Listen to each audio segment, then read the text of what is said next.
Nggak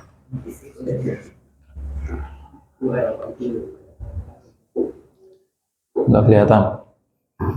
Nggak kelihatan. Kelihatan tapi nggak kebaca ya. Baik, kita mulai. Bismillahirrahmanirrahim.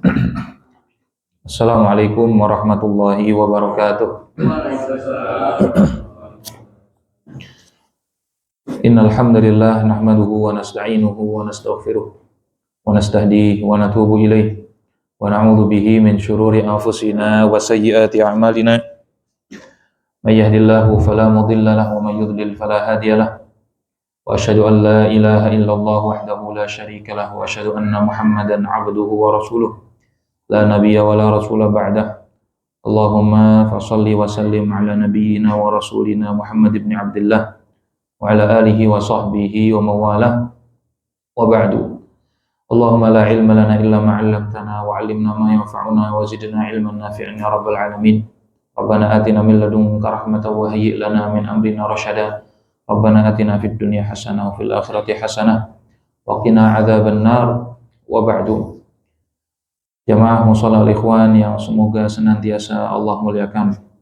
Alhamdulillah, kita bersyukur kepada Allah atas limpahan nikmat karunia-Nya yang telah Allah berikan kepada kita semua, sehingga pada kesempatan yang baik ini di malam Jumat kita bisa kembali melaksanakan rutinitas kita yang semoga Allah ridhai, mengkaji fikih dan juga hadis arba'in, yang mana pada kesempatan malam hari ini kita akan melanjutkan fikih kita yang kita ambil dari kitab Matan Abi Syuja', fikih ringkas dalam madhab Imam Asy-Syafi'i rahimahullah. Dan kita sudah sampai pada pembahasan rukun-rukun sholat, begitu ya. Saya tidak ingat ini sampai mana. Kalau memang belum mulai, maka kita akan mulai dari rukun sholat. Berarti kemarin kita telah membahas tentang syarat sah sholat. Sebelum kita melanjutkan, kita akan kembali mereview, mencoba mengingat-ingat. Sudah kita sampaikan di awal saat pembahasan sholat. Dalam sholat itu ada beberapa bagian atau beberapa poin, beberapa hal yang harus kita pahami dengan baik. Yang pertama tentang syaratnya. Artinya syarat adalah sesuatu yang jika ada maka ibadah itu sah, walaupun tidak mengharuskan jika ada maka adanya ibadah. Itu syarat yang disebutkan para ulama, ya. Jadi syarat itu sesuatu yang kalau tidak ada ibadah tidak sah, dan tidak mengharuskan adanya satu ibadah. Seperti disyaratkan toharoh atau wudhu. Tidak adanya toharoh, konsekuensinya tidak sah sholat. Tetapi adanya toharoh tidak mengharuskan adanya sholat. Maka syarat sholat ini ya harap kita perhatikan, ya. Di antaranya menutup aurat, di antaranya lain sebagainya yang sudah kita bahas kemarin. Kemudian dalam pembahasan sholat juga ada pembahasan yang disebut dengan rukun, ya, yang mana rukun ini harus ada. Kalau tidak ada maka sholat tidak sah. Kemudian ada dalam sholat itu nanti sunnah dalam sholat. Sunnah itu ada dua nanti pembahasannya. Sunnah muakkadah, ya, sunnah yang ditekankan untuk dilakukan, dan ada sunnah yang disebut di kitab ini hay'ah, sunnah yang bukan muakkadah, tetap dianjurkan dilakukan, ya, baik sunnah muakkadah maupun sunnah hay'ah. Jika tidak dilakukan sholat tetap sah, ya. Sunnah baik yang muakkadah maupun sunnah hay'ah, kalaupun tidak dilakukan dalam sholat tetap sah, tapi kurang sempurna, ya. Dia untuk menyempurnakan sholat maka kita perlu memaksimalkan sunnah muakkadah dan sunnah hay'ah. Bedanya apa Ustaz? Kenapa nggak digabungkan satu saja? Ya, sunnah begitu saja. Dalam mazhab Syafi'i dibedakan. Sunnah muakkadah itu jika tidak dilakukan dianjurkan sujud sahwi. Dianjurkan. Ini pun sifatnya anjuran, bukan harus. Sujud sahwi itu hukumnya sunnah. Sekiranya pun tidak dilakukan, tidak usah merasa sholatnya tidak sah, karena hukum awal sujud sahwi itu tetap sunnah. Nah, kalau kita ya lupa ataupun sengaja meninggalkan sunnah muakkadah, maka dianjurkan sujud sahwi. Adapun meninggalkan sunnah hay'ah, baik sengaja maupun tidak disengaja, tidak dianjurkan sujud sahwi. Itu bedanya, ya. Sunnah muakkadah ditinggalkan, dianjurkan sujud sahwi. Sunnah yang bukan muakkadah atau sunnah hay'ah, nanti akan dibahas setelah ini, setelah rukun, itu tidak dianjurkan sujud sahwi. Adapun rukun, kalau ditinggalkan maka tidak sah. Tidak cukup ditutup dengan sujud sahwi. Misalnya dia lupa belum ruku. Ya, di rakaat pertama dia lupa belum ruku. Nah, dia sudah masuk rakaat kedua. Bagaimana Ustaz? Apakah cukup sujud sahwi? Tidak cukup, karena ruku itu rukun. Terus gimana Ustaz? Maka rakaat yang pertama itu tidak sah, tapi rakaat kedua sah dan dianggap sebagai rakaat pertama. Ya, maka dia berdiri lagi dengan rakaat kedua. Tidak perlu dibatalkan.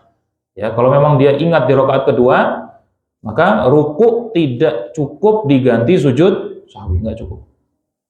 Ya, maka ini konsekuensi meninggalkan rukun itu ya tidak bisa ditutup dengan sujud sahwi, tapi harus didatangkan, harus dilakukan. Nah, dari rukun-rukun yang nanti akan beliau sebutkan itu dibagi menjadi dua. Ada rukun fi'li, ada rukun qauli. Ya, jadi rukun yang akan kita baca ini nanti dibagi dua kategori. Ada rukun berkaitan dengan perbuatan, ada rukun berkaitan dengan ucapan. Jadi rukun itu nggak hanya perbuatan, ada juga rukun ucapan. Ya. Nah, jadi rukun-rukun yang akan kita baca ini ada dua kategori, rukun fi'li dan rukun qauli. Rukun berkaitan dengan perbuatan dan rukun yang berkaitan dengan ucapan. Baik. Dan rukun kalau dilihat dari segi bahasa, ya sering kita sampaikan dalam pembahasan sebelumnya, rukun itu adalah asas, pondasi. Rukunu syai'i asasuhu. Rukunnya sesuatu adalah pondasinya hal tersebut, pondasinya sesuatu itu.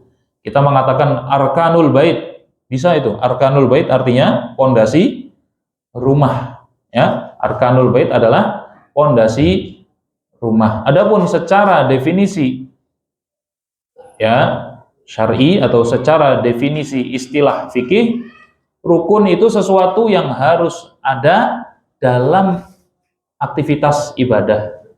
Rukun sholat berarti sesuatu yang ada dalam gerakan sholat.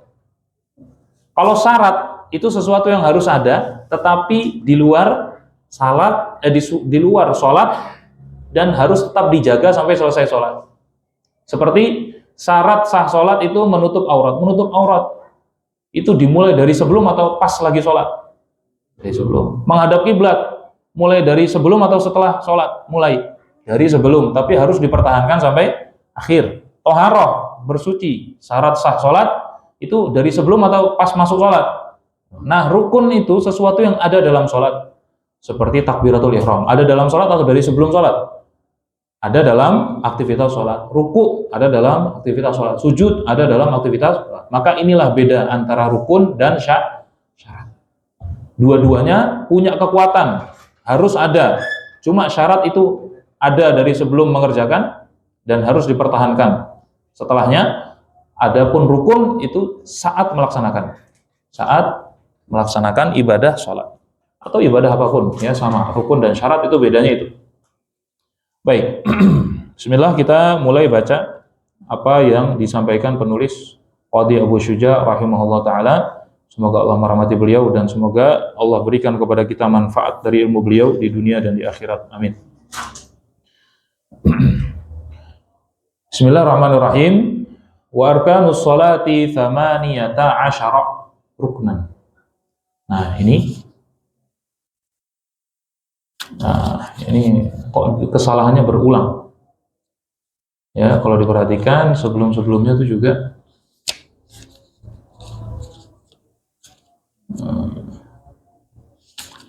ya. Di sini beliau sering mengulang jumlah ini dalam ilmu bahasa ya. Jadi belasan itu kan ya salah tata asyar itu kan artinya berapa? 13, khamsata asyar 15. Harusnya itu dimabnikan dua sisinya. Dua sisi itu kalimat khamsah dan asyar. Dimabnikan alal fathil juz'ain. Khamsata asyara. Di sini bunyinya gimana? Samaniyatu asyara. Nah, ini keliru dan ini berulang berkali-kali. Kita dapati berkali-kali dalam bukan kitab ini, bukan beliau ya, bukan penulis. Karena penulis nggak mungkin pakai harokat. Jadi penulis kitab ini kan hidupnya sudah ratusan tahun yang lalu. Kitab-kitab para ulama dulu nggak ada yang pakai harokat. Ini yang mengharokati inisiatif penerbit. Ya, dan kemungkinan yang mengharokati ini ya, mungkin kurang teliti atau dia berpandangan bukan mabni ya, tapi saya nggak tahu itu pendapat apakah ada perbedaan pendapat dalam nahwu dalam hal ini, tapi setahu saya tidak ada. Ini difathahkan seharusnya. Wa arkanus sholati sama niyata asyara ruknan an-niyatu wal qiyamu ma'al qudrati wa takbiratul ihram wa qiraatul fatihati wa bismillahirrahmanirrahim ayatun minha war ruku'u wa tuma'ninatu fih war raf'u wal i'tidalu wa tuma'ninatu fih was-sujudu wa tuma'ninatu fih wal julusu baina sajdataini wa tuma'ninatu fih wal julusul akhir wa tasyahudu fihi wa salatu ala nabi fihi wa taslimatul ula wa niyatul khuruji minas salati wa tartibul arkani ala ma dzakarna. Nah, tafadhol dibaca artinya.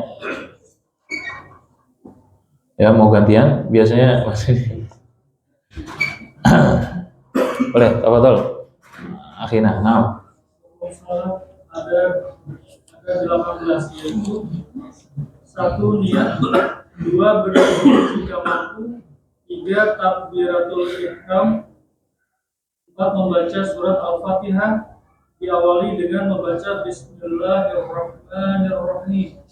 Yang kelima ruku, keenam tumaninah dalam ruku, yang ketujuh iktidal, yang kedelapan tumaninah dalam iktidal, yang kesembilan sujud, yang kesepuluh tumaninah dalam sujud, yang ke-11 duduk di antara dua sujud, yang ke-12 tumaninah ketika duduk di antara dua sujud, yang ke-13 duduk terakhir, yang ke-14 tasyahud dalam duduk terakhir, yang ke-15 membaca salawat dan salam kepada Nabi Muhammad SAW, yang ke-16 salam pertama, yang ke-17 berniat selesai dari sholat, yang ke-18 mengerjakan rukun secara tertib sesuai dengan yang kami sebutkan tadi. Baik, jazakumullah khair. Ya, ada 18. Yang pertama niat. Baik. Niat ini rukun dalam ya semua ibadah. Dalam semua ibadah, menghadirkan niat itu rukun dalam semua ibadah. Nah, adapun niat dalam sholat, ya bedakan antara ikhlas dengan niat. Beda ikhlas dengan niat. Ini sudah pernah kita detailkan dalam pembahasan hadis arba'in di hadis yang pertama, hadis Umar bin Khattab ya yang diriwayatkan oleh Asy-Syaikhan. Maka ya niat itu bukan ikhlas. Ikhlas itu harus dalam ibadah ya, tetapi niat itu artinya bertujuan, ada tujuan melaksanakan ibadah, itu namanya niat. tujuan melaksanakan ibadah. Nah, niat itu disepakati para ulama tempatnya di dalam hati. Ijma itu adalah satu ijma. Tidak ada perbedaan pendapat ulama dalam hal ini, yakni tempat niat ada dalam hati. Dan setelah mereka ijma, jumhur ulama berpendapat ya, mengucapkan niat itu dianjurkan. Dianjurkan itu bukan berarti diajarkan Nabi, tapi dianjurkan bagi siapa yang susah mengkondisikan hati. Itu dalam mazhab Imam Ahmad, itu dalam mazhab Imam Syafi'i, itu mazhab Imam Malik. Dianjurkan. Kalau dalam mazhab Abu Hanifah nanti ada perincian yang berbeda. Ini tidak perlu detailkan di sini. Tetapi mengucapkan niat untuk mengkondisikan hati dianjurkan. Nah, dianjurkan di sini bukan berarti disunnahkan oleh Nabi, tapi dianjurkan. Kenapa dianjurkan? Karena niatnya wajib. Niatnya itu wajib. Kalau orang kesulitan untuk niat kecuali dengan mengucapkannya, maka itu boleh dilakukan. Apakah kalimatnya harus bahasa Arab? Tidak harus bahasa Arab. Bismillah, saya mau sholat duhur. Ya, Bismillah, saya mau sholat duhur. Apakah harus disebutkan 4 rakaatnya? Tidak harus. Apakah harus disebutkan mustaqbilal kiblah, menghadap kiblat? Tidak harus. Ya. Kalau makmum, dia harus menghadirkan niat sebagai makmum. Harus. Apakah harus dikhususkan imamnya siapa? Tidak harus. Dia menghadirkan niat, dia sedang mengikuti imam. Artinya tidak sholat sendiri. Nah, maka ini niat disepakati. Bahkan di sini disebutkan wa'lam. Anna niat itu ya fi jami'il ibadat, di seluruh ibadah, mu'tabaratun, itu harus ada bil qalbi, di dalam hati. Fala yakfi nutqul lisan ma'a ghaflatil qalb. Nah, maka tidak cukup ucapan tapi hati tidak terkondisikan. Maka kalau ada orang mengatakan ya niat itu harus diucapkan dalam arti ya niat itu di sini tempatnya, maka salah. Fungsi ini adalah untuk mengkondisikan hati. Dan menganggap kalau nggak diucapkan tidak sah, maka ini juga salah, keliru.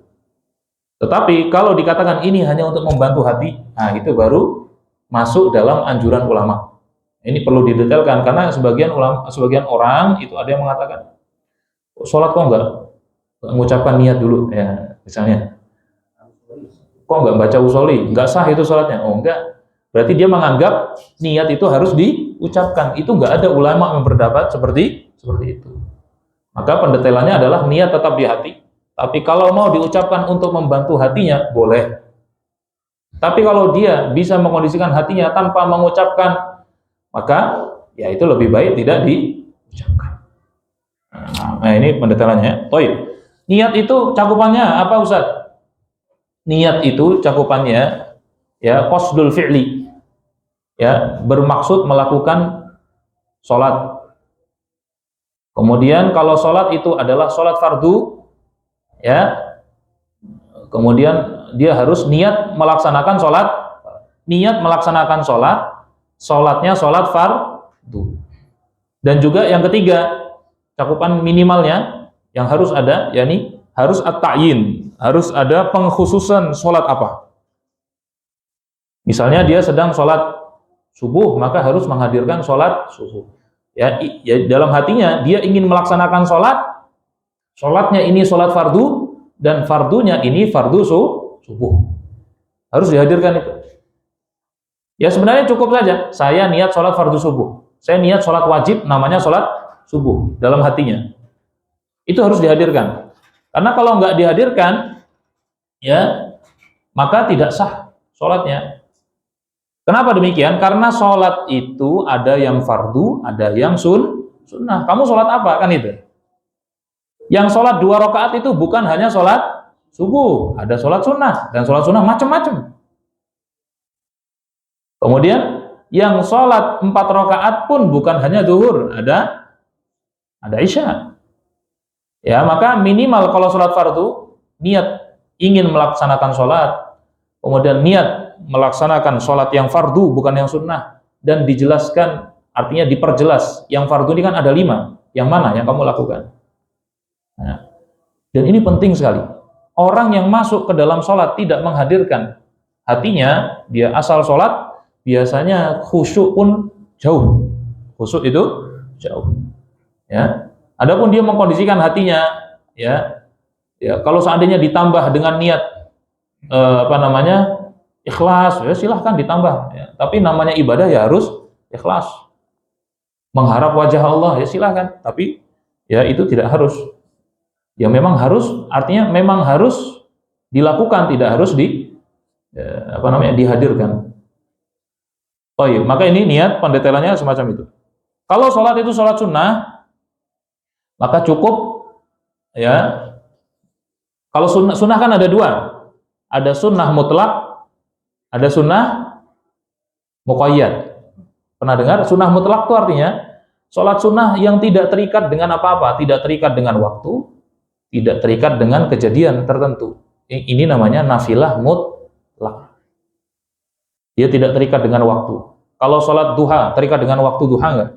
Terikat. Maka ini muqayyad. Kalau sholat qobliyah subuh terikat dengan waktunya, waktu subuh tidak terikat. Maka ini nafilah muqayyadah. Kalau nafilah mutlaqah itu adalah sholat-sholat yang kita tidak terikat dengan ya satu momen tertentu, ya pengen sholat saja, boleh nggak? Boleh. Kita nggak terikat dengan momen tertentu, tapi daripada nganggur tak sholat aja, ya lagi pengen sholat. Tapi dia bukan sholat duha, dia bukan sholat yang terikat dengan waktu atau terikat momen tertentu. Momen tertentu seperti misalnya tahiyatul masjid, itu momen tertentu. Kemudian misalnya ada terjadi gerhana bulan, gerhana matahari, ini momen. Ini maka nafilah muqayyad. Kalau nafilah itu muqayyad, terikat dengan momen, ya ulama mengatakan di dalam hati kita harus menghadirkan 2 hal. Ingin melaksanakan sholat. Yang kedua, ta'yin. Diperjelas sholat apa. Maaf, tidak harus ta'yin. Maaf, tidak harus ta'yin. Sunnah. Niat melaksanakan sholat sunnah, bukan ta'yin ya. Ta'yin itu mengkhususkan sholatnya sholat apa, ya sunnahnya sunnah apa. Enggak, cukup ingin melaksanakan sholat, dan juga ya yang kita sedang ingin laksanakan ini adalah sholat sunnah. Adapun nafilah mutlaqah, nafilah yang tadi tidak terikat dengan momen atau waktu tertentu, maka cukup menghadirkan niat ingin melaksanakan sholat. Tidak perlu dihadirkan niat sunnah, enggak harus. Ya, paham ya? Maka ini niat yang disebutkan para ulama. Ya, ini tidak saya baca langsung ya, karena beliau panjang lebar di sini membahasnya.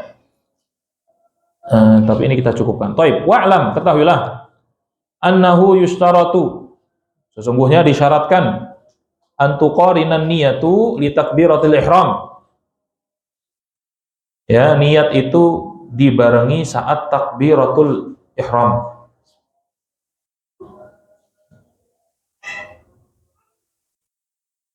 Nah, maksudnya gimana? Dibarengi takbiratul ihram, ya. Jadi niat sholat itu tidak cukup niat dari rumah, tetapi saat ingin takbiratul ihram, ya. Yani saat takbiratul ihram, kata beliau, inda takbiratul ihram. Jadi saat ingin memulai sholat kita hadirkan, dan niat itu tetap ada saat takbiratul ihram. Karena definisi niat itu adalah qasdul fi'li muqtarinan bil fi'l.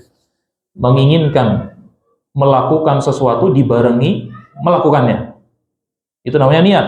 Sedangkan kita niat dari rumah, ya, niat dari rumah, pengen saat jalan ke masjid itu apa enggak sudah cukup niat? Ya, jalan dari masjid, ya, jalan dari rumah ke masjid itu bukan menginginkan melakukan satu ibadah dibarengi melakukannya, tapi dia berazam melakukan ibadah. Berazam melakukan ibadah itu bukan niat. Ya, berazam melakukan ibadah itu bukan niat, itu harus dibarengi ya ibadahnya. Maka kata beliau di sini, ya disyaratkan membarengkan niat itu saat takbiratul ihram. Baik.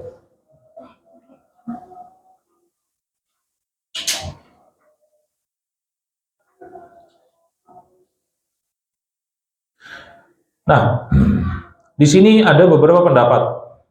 Ya, barang itu yang dimaksud dari kapan? Ya, Masya Allah. Nah, ini jadi sibuk makan ini.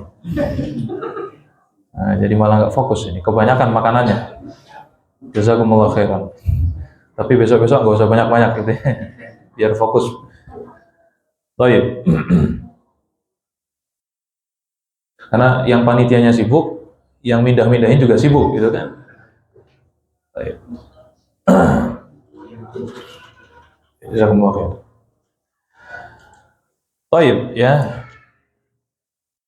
Maka ada 3 pendapat. Yang pertama, niat itu harus ada minimal di awal saat takbir. Allahu Akbar, niat ada. Ada yang mengatakan dimaksud dengan membarengi adalah saat takbir sampai selesai takbir, sampai selesai ucapan takbir. Allahu Akbar, niat masih ada dalam hati. Enggak harus niat itu tetap ada sampai akhir sholat. Enggak. Dia harus dari awal. Karena kalau disyaratkan harus sampai akhir, sebagaimana pendapat sebagian ulama, itu sangat susah. Menghadirkan hati benar-benar niat dari awal sampai akhir sholat, itu sangat susah. Karena ujiannya dari setan itu luar biasa. Dari jin itu, dia benar-benar menggoda terus, hal-hal yang lupa saja, keingat semua saat sholat. Ya. Kemudian pendapat yang ketiga, ya, tidak harus dari awal sampai akhir, tetapi minimal masih dekat-dekat waktu takbir. Misalnya sudah takbir, Allahu Akbar, belum sempat menghadirkan niat karena sedang banyak pikiran.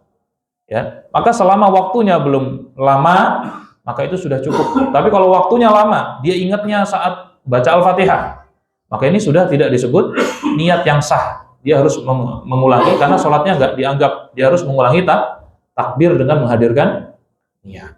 Karena niat ini adalah rukun, ya jelas, innamal a'malu bin niyat wa innamal likulli imri'in ma nawa. Nah, ini rukun yang pertama. Ya, yang kedua, ya, al-qiyamu ma'al qudrah, berdiri jika mampu. Ya, tentu ini dalam sholat fardu. Sholat fardu itu harus dilaksanakan dalam kondisi berdiri, kecuali tidak mampu. Sebagaimana sabda Nabi SAW, ya, sholli qa'iman, dalam riwayat Imam Bukhari, sholatlah kamu dalam kondisi berdiri. Fa illam tastati', kalau nggak mampu, faqa'idan, maka sholatlah dalam kondisi duduk. Dan dalam duduk pun, ya, sebenarnya dalam duduk itu ya bebas, duduknya kayak apapun sah. Tetapi dianjurkan duduk itu, ya, apa namanya ini, muftarishan, duduk iftirash, atau mutawarrikan, tawarruk, ya. Ini dianjurkan. Kenapa? Karena itu gerakan duduk dalam salat. Tapi kalau seandainya nggak bisa, ya duduk sebagaimana yang dia sanggup, mau begini, ya, maka itu bebas. Tapi dianjurkan para ulama, kalau memang mampunya atau sanggupnya duduknya adalah, ya, mutawarrikan atau iftiras, muftarishan. Nah, baik, ini ya, sholli qa'iman, salatlah kamu dengan berdiri. Fa illam tastati, kalau tidak bisa berdiri, faqa'idan, maka boleh duduk. Fa illam tastati, kalau memang nggak bisa duduk, fa ala jambin, ya, maka salatlah dengan, maka urutannya tadi, ya, berdiri, duduk, kalau nggak bisa ala jam. Al jam itu bukan langsung berbaring. Ala jambin itu apa? Dengan gini, ya. Ini anggaplah ini saya sedang terlentang, ya. Ini terlentang. Ini namanya terlentang. Ala jambin itu miring gini. Seperti kita menyandarkan mayit di lahat itu, kita sandarkan mayit kan miring kan? Dalam kondisi miring. Nah ini dan miring menghadap kiblat. Nah saat sholat pun disunahkan miring, misalnya ini kepala, bukan disunahkan, harus ala jambin dulu. Kalau nggak bisa duduk, dia boleh berbaring, tapi kalau bisa dengan kondisi, dengan posisi ala jambin itu harus dilakukan. Ya, ini seperti ini kepala di sini, kaki di sini misalnya, dia nyamping, kepala menghadap kiblat. Kalau nggak bisa, bisanya yang kiri, ya nggak apa-apa. Yang kiri, posisinya ini kepala di sini, kaki di belakang. Ala jambin. Kemudian ada tambahan dalam riwayat Imam Nasa'i, fa illam tastati, kalau kamu masih nggak bisa ala jambin, ya, fa mustalqiyan, maka baru boleh terlentang, ya. Dan terlentang pun kepala dinaikkan sedikit, dihadapkan ke arah kiblat, dinaikkan sedikit. Bukan terlentang begini saja, tapi naikkan sedikit. Semakin bisa dinaikkan lebih tinggi, semakin baik. Tapi kalau nggak bisa diberdirikan, ya sudah, semampunya.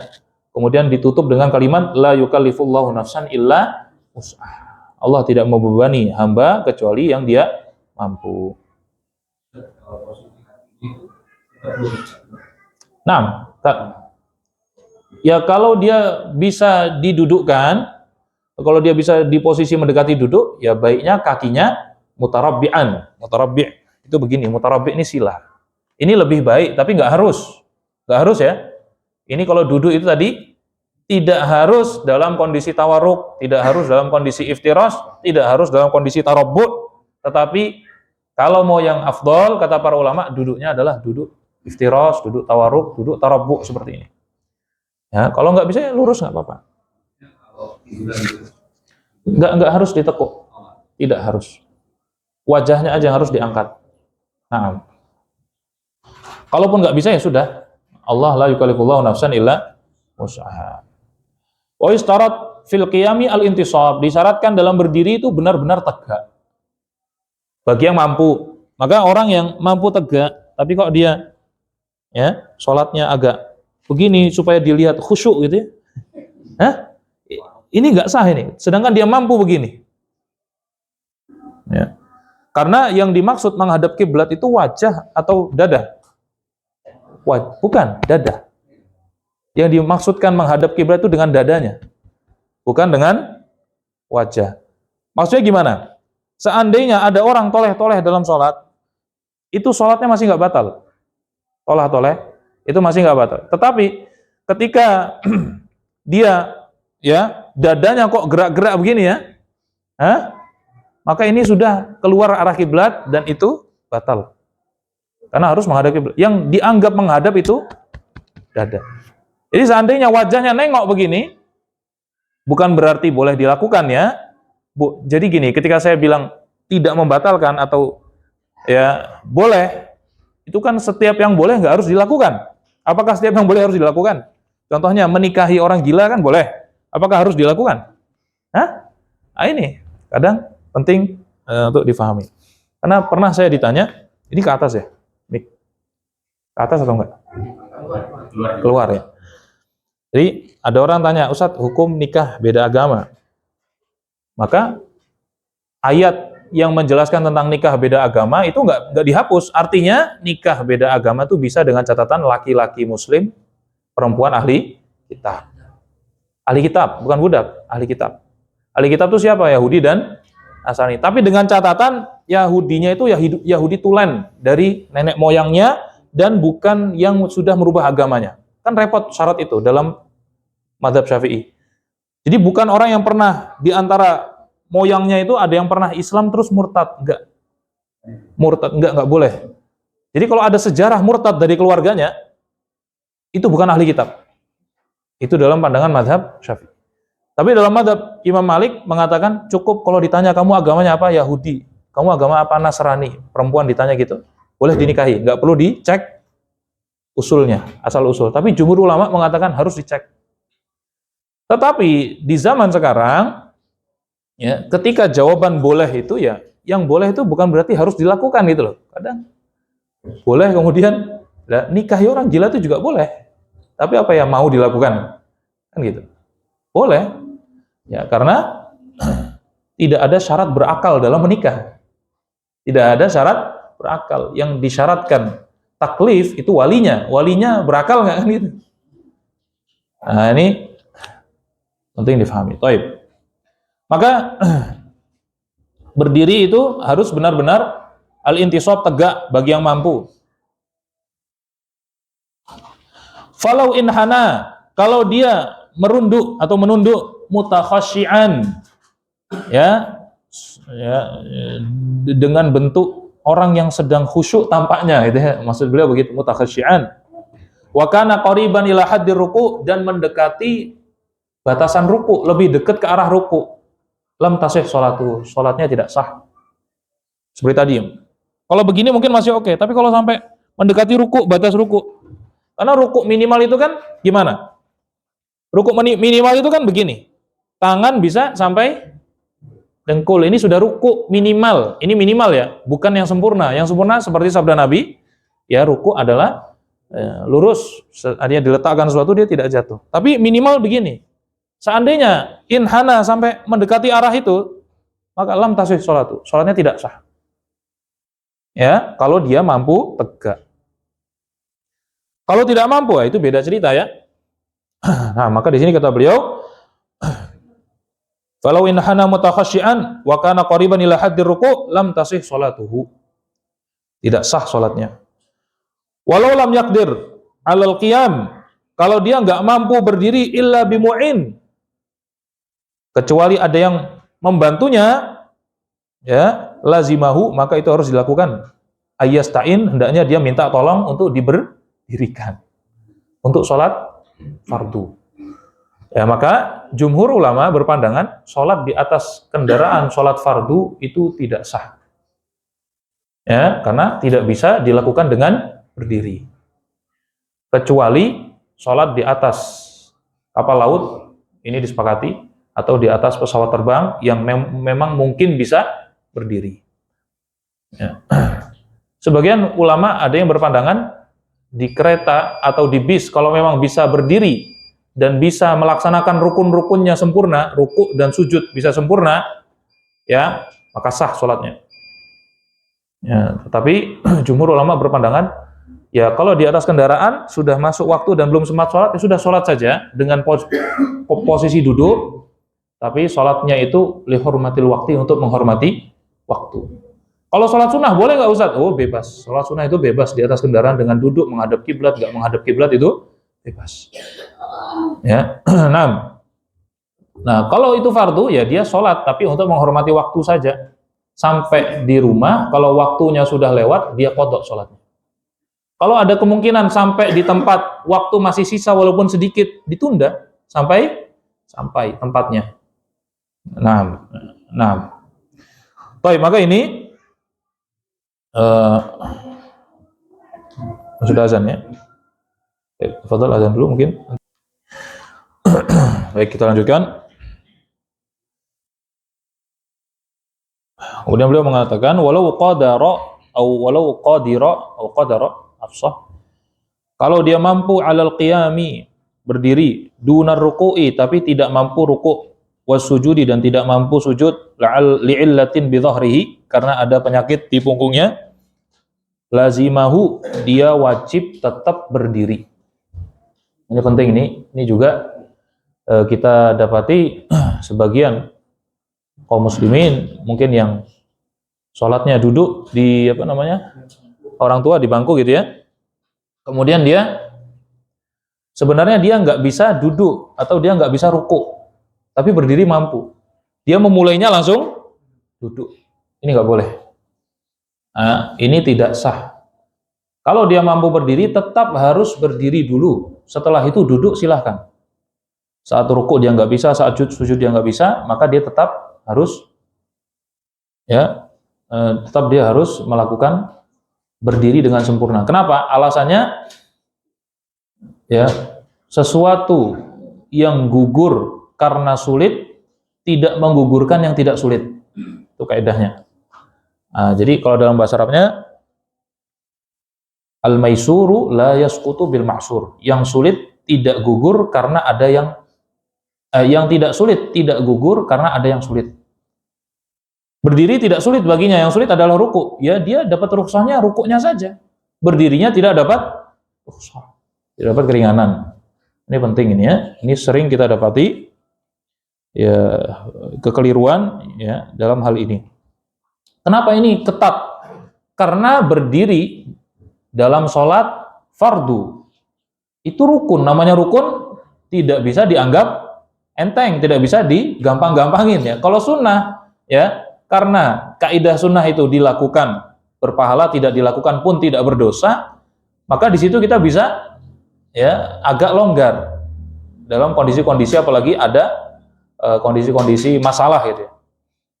Tetapi kalau dalam rukun nggak bisa, karena rukun ini sifatnya harus. Tapi satu lagi, tapi kita ringkas. Rukun selanjutnya adalah takbiratul ihram. Ya. Liqaulin Nabi, karena Nabi SAW bersabda dari hadis Abu Daud dan Tirmidzi, miftahus shalah wudu. Kuncinya salat adalah wudu atau bersuci. Wa tahrimuha takbir. Permulaannya adalah ucapan takbir. Wa tahliluha at-taslim, dan ya yang menjadikan dia halal, artinya halal boleh melakukan aktivitas di luar sholat lagi adalah dengan ucapan salam. Nah, ini yang dimaksud takbir itu ucapan Allahu Akbar, bukan mengangkat tangan.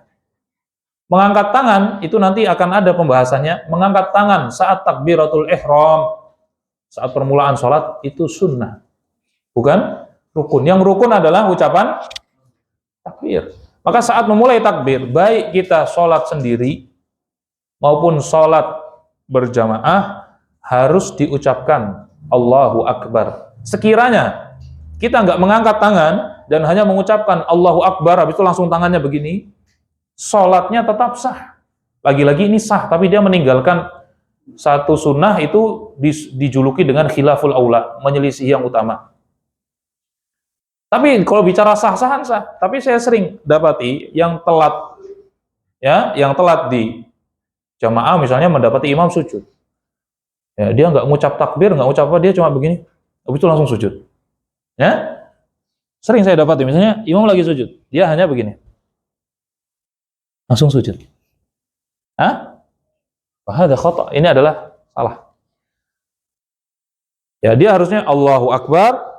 Kalau mau dia mendapatkan dua sunnah takbir, Allahu Akbar sekali untuk berdirinya dia, kemudian Allahu Akbar untuk mengikuti gerakan imam. Tapi yang rukunnya yang mana, Ustaz? Yang rukun hanya ucapan Allahu Akbar di awal. Ini nanti maksudnya rukun fi'li atau qauli? Qauli. Rukun yang sifatnya ucapan. Dan juga nanti salam. Jadi yang rukun itu bukan toleh kanan, toleh kiri. Ya, yang rukun itu adalah ucapan Assalamualaikum warahmatullah, atau minimal Assalamualaikum. Itu minimal. Itu rukunnya.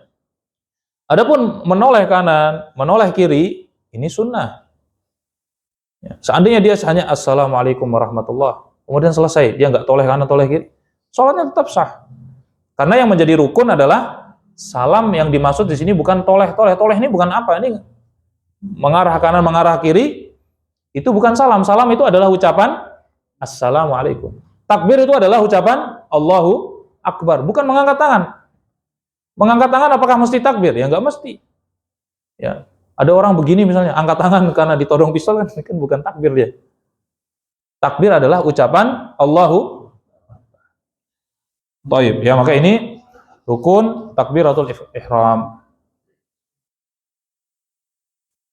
Thayyib. Ini saya rasa cukup. Mungkin ada pertanyaan, kita buka. Kita akan lanjutkan pada pembahasan yang selanjutnya insyaallah. Nah, kalau berdiri, nah, dan ada orang sakit ya, aku tak bilang Allahu Akbar gini kan, nah, cuma sampai wala dolim keluar bawah selesai dia, apa takbiratul ihram dia langsung ikutin imam sampai ruku, dia duduk ini, dia duduknya gitu. Sampai ruku dia nggak bisa kan? Iya, apa langsung duduk aja, apa langsung duduk? Langsung duduk, Enggak langsung duduk. Saat mau ruku, yang dia nggak sanggup itu, baru dia boleh duduk. Jadi bukan berdiri sesaat, enggak. Berdiri itu ya dengan rukunnya yang lain, yaitu surat Al-Fatihah. Maka dia berdiri sampai kondisi imam mau berubah ke ruku. Yang ruku dia nggak mampu. Maka dia berdiri sampai imam mau ruku, baru dia duduk. Setelah duduk, bangun berdiri, apakah dia harus berdiri lagi? Tidak harus. Tidak harus berdiri lagi. Ya, kalau dia kesulitan untuk naik berdiri gitu ya. Ya dilihatlah, diukur. Kalau memang dia nanti setelah duduk berdiri lagi itu susah kecuali ditolong orang, ya sudah, berarti dia berdirinya di awal. Tapi kalau dia masih bisa berdiri lagi, yang nggak dia bisa hanya rukuk dan sujudnya, dan otomatis dengan duduknya, maka dia cukup berdiri di awal, setelah itu duduk sampai akhir. Nah, itu diukur. Intinya kaedahnya, ini dipegang kaedahnya. Yang mudah tidak gugur dengan yang sulit. Kalau mudah dilakukan, jangan dijadikan alasan karena ada yang lainnya yang sulit. Yang mudah dilakukan, lakukan. Yang berkaitan dengan rukun ya, yang berkaitan dengan rukun. Nah, tapi kalau misalnya kalau sholat rukun di kereta, saya jarang melihat orang itu sholat, termasuk saya sendiri ya. Awam saya juga awam ya. Langsung saat katakanlah sholat maghrib gitu kan. Kadang mau maghrib ya masih asar masih jam 9 gitu kan ya. Langsung sholat aja, duduk aja. Sebenarnya harusnya dilihat gimana kalau di kereta. Nah, kalau di kereta sebenarnya dalam pandangan mazhab Syafi'i khususnya itu nggak sah sholat fardu ya. Maka kalau ada kemungkinan sampai sana jam 2, otomatis kita masih bisa niat jamak takhir, setelah sampai baru sholat sampai di stasiun. Tetapi kalau seandainya kemungkinan sampainya subuh jam 6 ya atau jam 5, maka gimana? Kalau dalam mazhab Syafi'i dia tetap sholat, dengan duduk pun boleh. 4 rakaat juga. Kalau jauh kan 2 rakaat ya, qashar, 2 rakaat. Tetapi sholatnya ini bukan untuk menggugurkan kewajiban dia. Tapi sholatnya ini adalah untuk menghormati waktu sholat. Jadi waktu sholat itu perlu dihormati. Ya, punya kehormatan. Loh Ustaz, ini dalilnya apa? Apakah ada Nabi SAW? Jadi gini, ulama itu ngecek hadis berkaitan dengan sholat Nabi saat safar. Sholat Nabi saat safar. Jadi Nabi pernah safar kemana, dicek hadis-hadisnya, maka didapati, bahkan itu kesimpulannya dari sahabat Jabir sepertinya, atau Abdullah bin Abbas, ya, beliau menyimpulkan Nabi itu kalau sholat sunnah ya di atas kendaraan, tapi kalau sudah sholat fardu Nabi turun dan menghadap kiblat, sholat di bawah. Maka ini menjadi kesimpulan jumhur ulama bahwasanya sholat fardu tidak bisa dilakukan di atas kendaraan, karena tidak pernah didapati hadis yang menjelaskan Nabi sholat di atas kendaraan untuk sholat fardu. Nah, kenapa di pesawat dan di kapal itu boleh? Karena di kapal itu bisa berdiri, dan di pesawat itu biasanya ada tempat khusus, dan dia khututnya atau khutut itu apa ya? Lainnya arahnya tuh nggak gampang berubah-ubah seperti kendaraan yang lain. Jadi kalau kendaraan lain kan dalam waktu sekian menit atau sekian detik udah berubah-berubah ininya apa? Nah, jadi dalam pandangan mazhab Syafi'i ya sholat saja. Tapi sholatnya untuk menghormati waktu. Sampai di sana kalau jam 6 kita mengqadha sholat maghrib dan sholat isya. Plus subuh Ustaz, plus subuh. Kalau emang subuhnya juga lewat waktu. Nah, gitu. Ya. Karena ada pandangan dalam mazhab, dalam kitab Taqiratus Sadidah itu mengatakan di kereta boleh kalau dia bisa melaksanakan rukunnya dengan sempurna. Kalau nggak bisa, maka ya duduk dan diqadha. Kalau bisa melaksanakan rukunnya secara sempurna, yaitu berdiri, rukuk dan sujud dengan sempurna di kereta, dengan misalnya di bagian kereta itu ada musolanya, atau sholat dengan sempurna bisa, maka itu gugur kewajiban. Artinya tidak perlu diqadha. Nah, itu ada pendapat dalam mazhab Syafi'i juga. Ulama kontemporernya yang berpandangan itu. Dengan catatan bisa sempurna rukun. Kalau rukun nggak bisa sempurna, atau sujud nggak bisa, rukuk nggak bisa sempurna, ya sudah tadi, tetap sholat dengan duduk, tapi nanti sampai di tempat diganti lagi. Nah, betul. Sedikit aja. Itu mengenai setelah kita sholat fardu selesai lah, itu kan kita melaksanakan sholat sunat. Kita melihat kan selama ini kita orang bergeser tempat itu sebenarnya apa? Nah, bergeser tempat. Nah, itu kebiasaannya Abdullah bin Umar.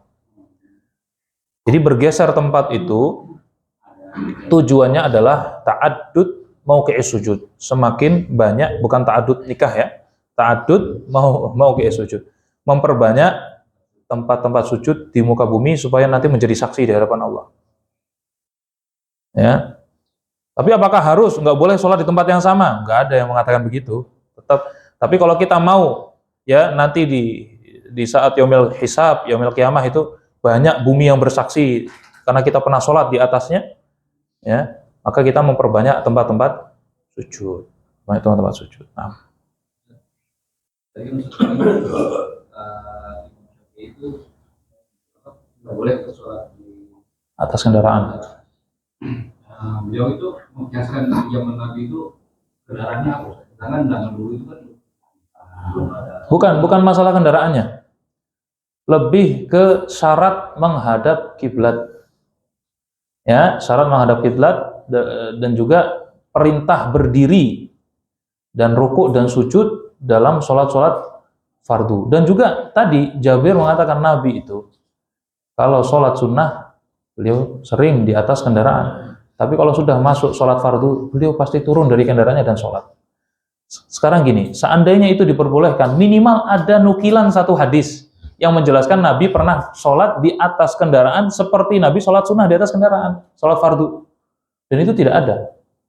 Tidak ada nukilan hadisnya. Itu menunjukkan sholat fardu itu punya kehormatan yang lebih dibandingkan sholat sunnah. Gitu. Nah, jadi lebih ke situ, bukan masalah kendaraan berbeda. Kalau toh memang boleh, pasti minimal Nabi pernah melakukan minimal sekali. Nabi sholat di atas kendaraan untuk sholat fardu. Lah faktanya dicek dalam kitab hadis nggak ada. Semua kisah yang menjelaskan tentang sholatnya Nabi di atas kendaraan itu sholat sunnah. Nah, secara global kendaraan. Nah, secara global kendaraan. Tapi sebagian ketika mengecualikan itu karena kalau di kapal laut itu ada hadis, ya. Kalau dikiaskan dengan pesawat, kapal dengan pesawat agak mirip. Kenapa? Karena tadi arahnya tidak mudah berubah. Kereta, karena kereta ini biasanya orang naik kereta lama dan susah untuk minggir.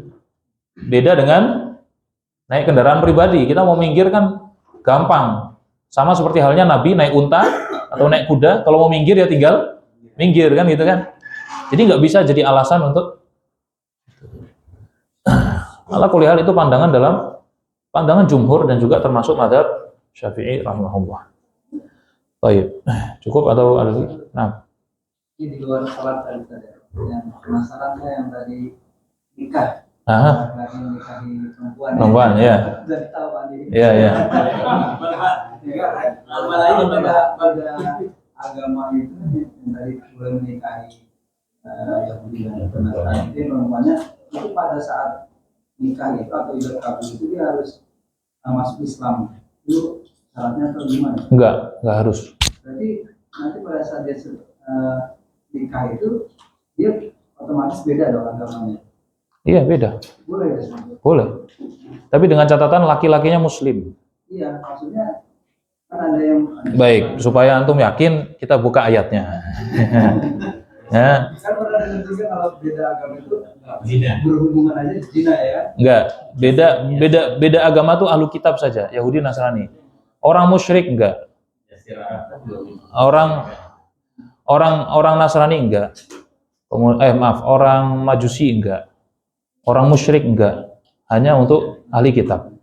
Dia ada pengecualian. Itu ada dalam surat Al-Maidah, seingat saya di halaman kedua aja. Ada rencana bukan? Ada rencana. Sudah ada jawabnya. Kan itu Baik, kalau dibuka Al-Quran silakan ya, Al-Maidah ayat 5.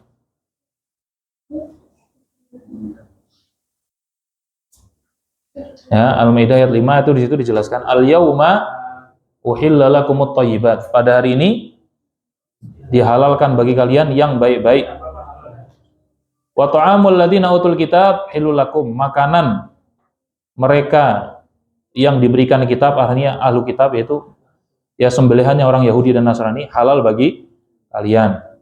Wa ta'amukum halal lahum. Ya, makanan kalian pun halal bagi mereka. Wal muhsanatu minal mu'minat. Ya, wanita-wanita dari orang beriman. Wal muhsanatu minal ladzina utul kitab, dan juga wanita-wanita dari ahli kitab. Jelas ini ayat ini tidak ada yang mengatakan mansukh, tidak ada yang mengatakan dihapus, tidak ada. Cuma para ulama mensyaratkan ahli kitab yang boleh dinikah itu yang modelnya gimana? Yahudi Nasrani itu yang kayak gimana? Ada yang merinci seperti mazhab Syafi'i, harus dipastikan dari keluarganya ini bukan pernah muslim kemudian murtad. Kalau ada silsilah kakek-kakek buyutnya itu muslim, kemudian murtad menjadi Yahudi Nasrani, itu nggak boleh. Dia harus benar-benar aslinya, memang keluarganya itu dari awal itu tidak pernah keluar dari agama Nasrani atau agama Yahudi. Dan juga sebagian mensyaratkan yang diperbolehkan adalah ahlu kitab yang tidak melakukan tahrif, perubahan isi ajaran ya, Taurat maupun Injil. Tapi kalau sudah tergabung dalam kelompok yang sudah merubah-rubah, maka nggak boleh.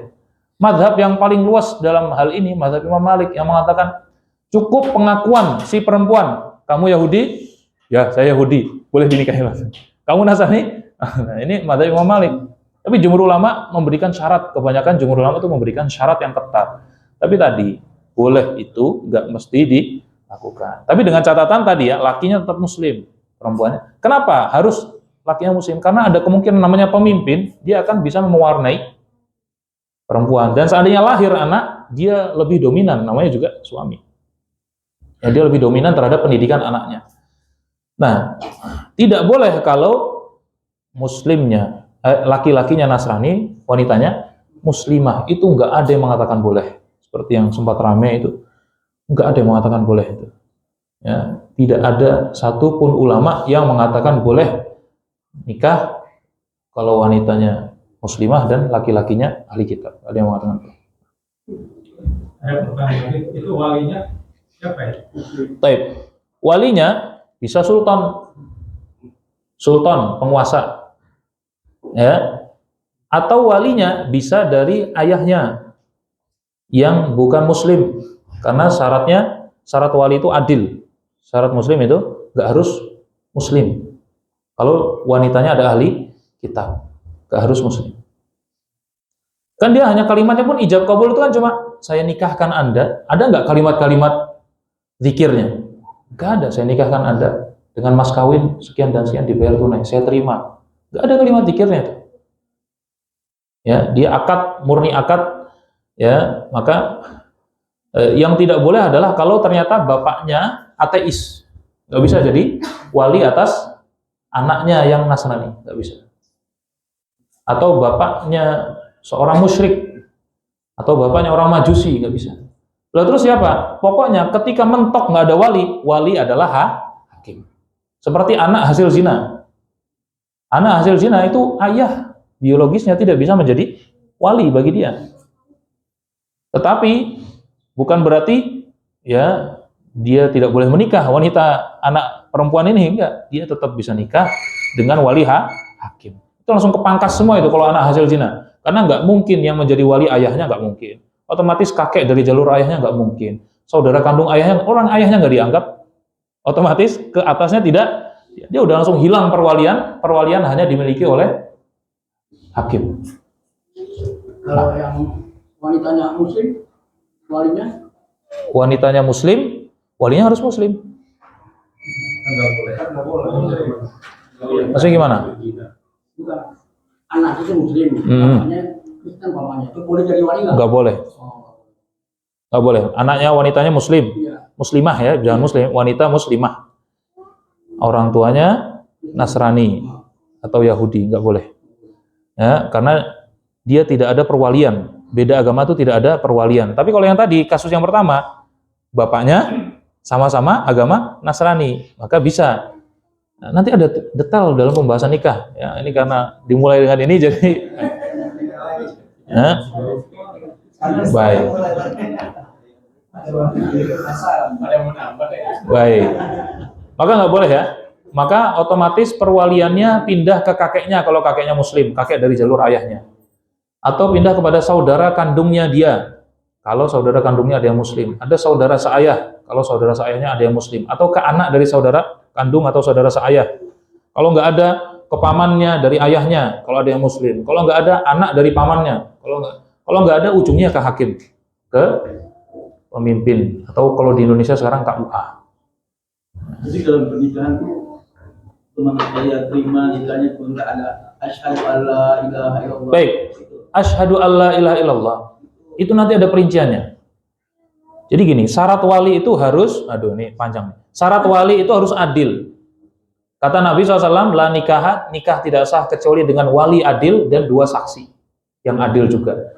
Wali adil yang dimaksud, kata para ulama, adil itu artinya adalah yang menjaga diri dari dosa besar dan tidak mudah-mudahan dalam dosa kecil. Nah, zaman sekarang, ayah-ayah yang benar-benar kayak gitu apa banyak? Kan sedikit. Maka kata para ulama, solusinya gimana ini?